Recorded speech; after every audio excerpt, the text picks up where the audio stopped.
Hello दोस्तों। आज की कहानी पछतावा। बेटा, जरा सी तबीयत ठीक नहीं लग रही तो मुझे डॉक्टर को दिखा ला। अब तो हाथ पैर भी काम नहीं करते हैं, शरीर में ढीलापन सा रहता है। कमला जी ने अपने बेटे जतिन से कहा, लेकिन जतिन तो अपने ऑफिस के काम में लगा था और लैपटॉप पर नजरें गड़ाए हुए था। अपनी माँ की बात सुनकर भी वो सुन नहीं रहा था। 5 मिनट तक कमला जी उसकी ओर आशा भरी दृष्टि से देखती रहीं, पर उसने कोई जवाब नहीं दिया। तभी अंदर से जतिन की पत्नी रितिका बाहर आती है। ओहो, आप फिर से बाहर आ गई। आप अपने कमरे में अच्छे से बैठ नहीं सकती हैं क्या? बार बार आकर इन्हें परेशान करना ज़रूरी है क्या? यूं तो कहेंगी कि हाथ पैर में दर्द है और यूं दिन भर घर में घूमती रहेंगी। अब ये ऑफिस का काम करेंगे या आपकी सेवा में बैठे रहेंगे? ससुर जी तो हमारे लिए कोई खजाना नहीं छोड़ के गए हैं। अब इनकी कमाई से ही घर चलता है, तो इन्हें चैन से काम तो कर लेने दे। रितिका का गुस्सा देखकर कमला जी अंदर अपने कमरे में आकर लेट गई। अब दर्द के मारे नींद भी नहीं आती है। एक तो दर्द, ऊपर से बुढ़ापे का शरीर। नींद आंखों से गायब हो रही थी। जतिन सुबह भी जल्दबाजी में रहता है और शाम को आते ही लैपटॉप में लग जाता है। आखिर अपनी पीड़ा किससे कहूँ? जब बेटे को ही फुर्सत नहीं है तो बहू से क्या उम्मीद करूं? कमला जी की आंखों के कौर गीले हो गए। शरीर भी साथ नहीं देता है और उनका बेटा भी उनसे दूर हो गया था। उसे अपनी बूढ़ी माँ की जरा भी परवाह नहीं थी। वो अपने ऑफिस, घर, बच्चों की दुनिया में ही व्यस्त रहता था। माँ तो उसकी दुनिया में आती ही नहीं थी। अगली सुबह कमला जी बिस्तर से नहीं उठी, दर्द से कराहती रहीं। सुबह के 10 बज गए, पर किसी ने चाय पानी की नहीं पूछा। आज तो रविवार था, सभी देर तक सोते हैं, पर 8 बजे तक तो उठ ही जाते हैं। कमला जी धीरे धीरे हिम्मत करके उठी, फिर कमरे के बाहर गई तो देखा जतिन अपने बच्चों और पत्नी के साथ समोसे जलेबी का नाश्ता कर रहा था, पर किसी ने उन्हें खाने के लिए पूछा तक नहीं। कमला जी रसोई में गई और पानी लेने लगी तो वो फ्रिज का पानी था। इतनी गर्मी में बोतल का पानी भी गर्म हो जाता है। वो फ्रिज का पानी पीती नहीं है और बोतल के पानी से प्यास बुझती नहीं है। कितनी बार कहा है गर्मी में मटकी लेकर आ जा, ताकि ठंडा पानी पी सकूं। पर बहू को घर में मटकी रखना झंझट का काम लगता है। बुढ़ापे में बहू बेटे ने पानी के लिए तरसा दिया है। एक बार उन्होंने टोक दिया तो रितिका बोली, मम्मी जी, हमारे साथ रहना है तो अपने नखरे छोड़ दीजिए। आजकल सब फ्रिज का ही पानी पीते हैं। फिर मटकी रखो तो पूरे रसोई की शान खराब हो जाएगी। अब पानी ही तो पीना है, चाहे वो मटकी का पियो या बोतल का, क्या फ़र्क पड़ता है? वो पानी लेकर बाहर आ गई और फिर से जतिन से बोली, जतिन, मुझे डॉक्टर को दिखा दे, तबीयत सही नहीं लग रही है। ये सुनते ही जतिन भड़क गया और गुस्से से चिल्लाने लगा, ये क्या एक ही रट लगा रखी है? आखिर बुढ़ापे का शरीर है, ये छोटे बड़े दर्द तो लगे ही रहते हैं। अब इसका मतलब ये थोड़ी है कि मैं आपको डॉक्टर के यहाँ ही ले जाता फिरूं। अब डॉक्टर की फीस भी कितनी महंगी है। देखने से पहले तो 100 तरह के टेस्ट लिख देगा, वो कराओ। फिर दुनिया भर की दवाई लिख देगा। अब थोड़ा सहन करना भी सीखो। घर का खाना ही खा रही हो, और क्या चाहिए? कमला जी इतना गुस्सा देखकर सहम गई। फिर बोली, ठीक है बहू, मुझे बादाम और खसखस का दूध बना दे, थोड़ी शरीर में ताकत आएगी तो चल फिर लूँगी। रितिका ने अजीब सा मुंह बनाया। ये लो, हम तो कभी एक बादाम भी मुंह में नहीं रखते हैं। बादाम कितनी महंगी आती है। अब इस महंगाई में बच्चों को पढ़ाएं या सारे पैसे आपके दूध और बादाम पर खर्च कर दें? आपकी तो उम्र निकल गई है, पर हमें तो अपनी ज़िंदगी जीनी है और बच्चों का भी करियर बनाना है। ठीक है बहू, तो कुछ खाने को दे दे, सुबह से कुछ खाया नहीं है। रितिका अंदर रसोई में गई और रात की बची रोटी और साथ में अचार लाकर दे दिया। कमला जी चुपचाप कमरे में आ गई और उसके छोटे छोटे टुकड़े करके उन्हें धीरे धीरे खाने लगी। खाते वक्त उनकी आंखें भर आई, क्योंकि उन्होंने कभी इस तरह का खाना नहीं खाया था। उनके पति की ठीक ठाक कमाई थी। वो कपड़ों और गहनों से ज़्यादा खाने पीने पर खर्च करती थी। उनका मानना था कि अच्छा खाएंगे तो शरीर चलेगा। गहने कपड़े तो रखे रहते हैं, पर शरीर तो हमेशा ही साथ चलता है। हमें सदैव अच्छा खाना खाना चाहिए। कमला जी हमेशा रस की सब्जी में रोटियों को चूर कर खाती थी। इससे उनका पेट अच्छे से भरता था। वो अपने पति और 2 बच्चों के साथ आराम का जीवन जी रही थी। उनकी बड़ी बेटी मोनी की शादी पास ही के शहर में की गई थी, पर उसके पति की नौकरी विदेश में लग गई तो वो वहाँ पर चली गई। बेटी की शादी के बाद बेटे की शादी की। रितिका यूं तो दिखने में सही लगती थी, पर उसका व्यवहार इतना बुरा होगा वो ये सोच भी नहीं सकती थी। रितिका जब भी बोलती कड़वा ही बोलती थी। वो सबके सिर पर सवार रहती थी और अपने ससुर को भी जवाब दे दिया करती थी।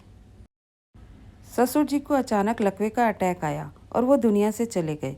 अपने पिता की मृत्यु पर मौनी विदेश से आई थी और माँ को साथ चलने के लिए कहा था, पर कमला जी ने मना कर दिया कि जब मेरे बेटे बहू हैं तो मैं बेटी के घर नहीं जाऊंगी, अब तो इन्हीं के साथ रहूंगी।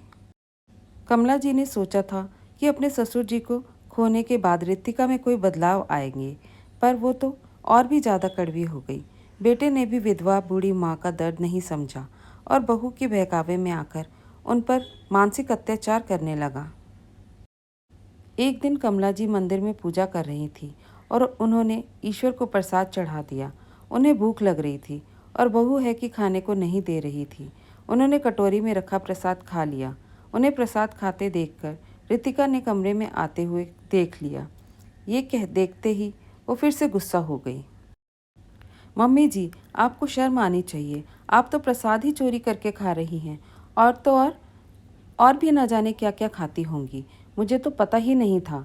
मैं तो आपको रसोई में ऐसे ही जाने देती थी, पर आज के बाद आप मेरी रसोई में कदम नहीं रखेंगी और ना ही भगवान के मंदिर में प्रसाद चढ़ाएंगी। इतना अपमानित होने के बाद आज कमला जी फूट फूट कर रोई। उनसे आजकल भूख सहन नहीं होती थी। हर थोड़ी देर में भूख लगती थी।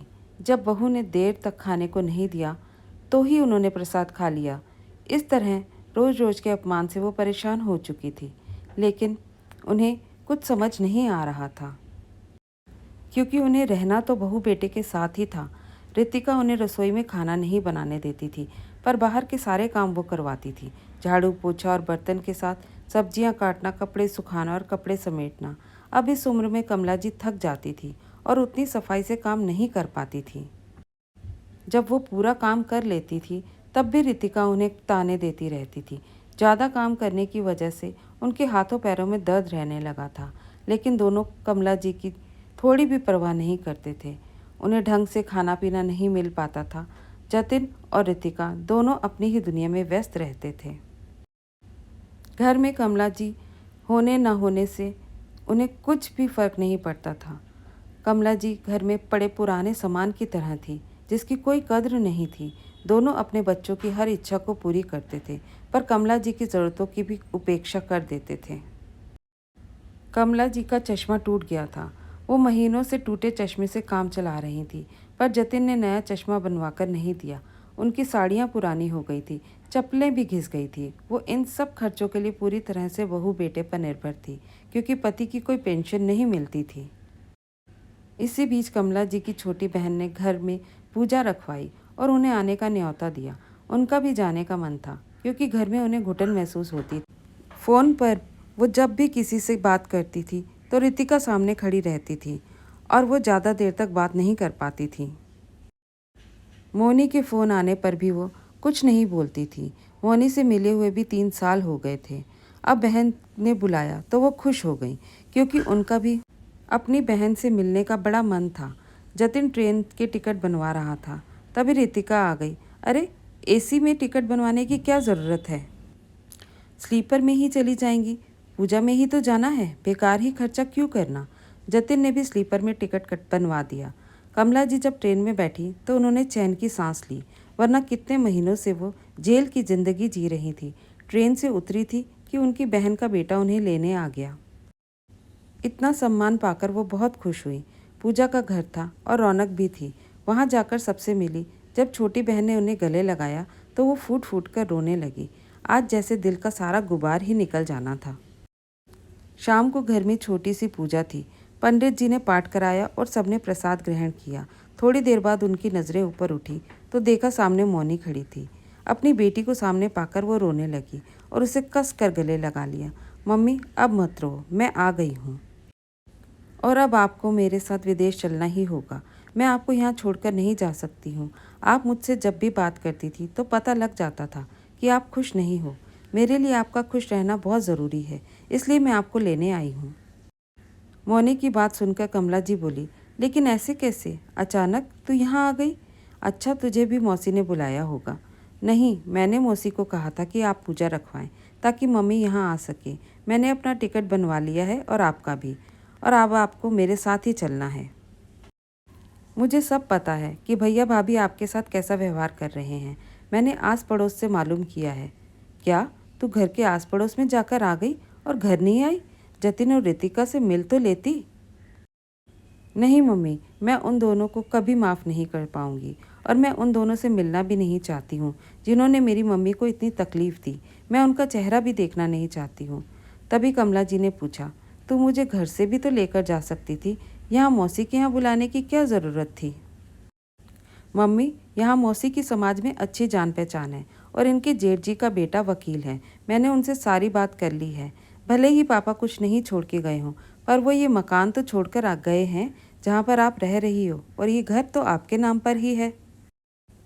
आप घर की मालकिन हो, फिर भी आपके साथ गलत व्यवहार हो रहा है।